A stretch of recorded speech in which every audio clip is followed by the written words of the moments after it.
जितने लोग तैयारी शुरू करते हैं, मैंने देखा शुरुआत में इतना पढ़ना शुरू करते हैं, पहले दिन से 10 घंटा 15 घंटा आराम से। आपको पता नहीं, आपको लगता नहीं कि ये पेट है ना, हजम करना होता है, सिर्फ अंडरलाइन करना नहीं होता। मैंने 98% स्टूडेंटों को देखा है, वो किताब को अंडरलाइन करने को पढ़ाई मानते हैं।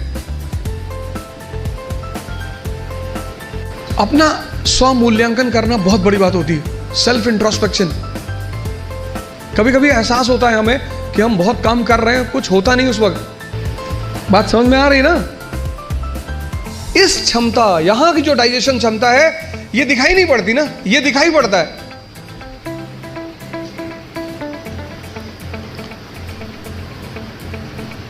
ये पेट दिखाई पड़ता है, ये पेट दिखाई नहीं पड़ता।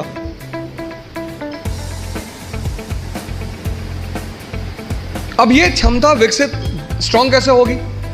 बड़ा प्यारा फॉर्मूला, सेकंड फॉर्मूला। क्षमता बढ़ानी है मन की, हजम करने की, बहुत प्यारा, जो कि फिर 98% लोग नहीं करते। तुम बिना सोचे पढ़ सकते हो, तुम बिना सोचे पढ़ सकते हो, बिना सोचे लिख नहीं सकते। एक फॉर्मूला है 20 पेजेस पर डे। आप लिखिए। आप किसी भी कोचिंग जाते हैं, कहीं भी जाते हैं, कोई टॉपिक खत्म होता है, उस टॉपिक को आप कम से कम 5 बार लिखिए। अब पढ़ने की आदत छोड़िए, लिखना शुरू करिए। जितना आप लिखेंगे उतना सोचने की क्षमता या हजम करने की क्षमता डेवलप होगी। 3 महीने, 90 दिन का कोर्स है ये। 3 महीने, 3 महीने अगर 20 पेजेस लिख ले गए तो तुम बिलीव नहीं करोगे कि तुम्हारे सोचने की क्षमता कितनी डेवलप हो जाएगी, हजम करने की क्षमता कितनी डेवलप हो जाएगी।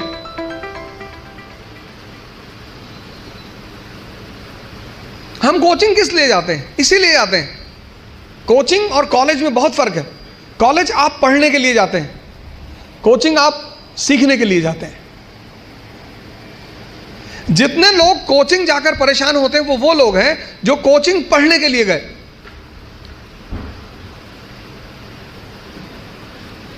अगर कोचिंग भी पढ़ा रही है और कॉलेज भी पढ़ा रही है तो फिर दोनों में फर्क कहां है?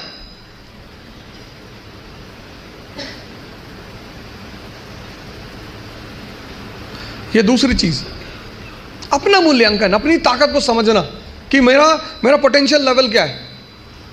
क्लास खत्म हुई, आप घर गए, आप जो 2.5 घंटा पढ़ाया उसको रीराइट करने की कोशिश करो। संभावना है कि आप सिर्फ 30% लिख पाएंगे, शायद। कुछ लोग तो 10% भी नहीं रिकॉल कर पाते।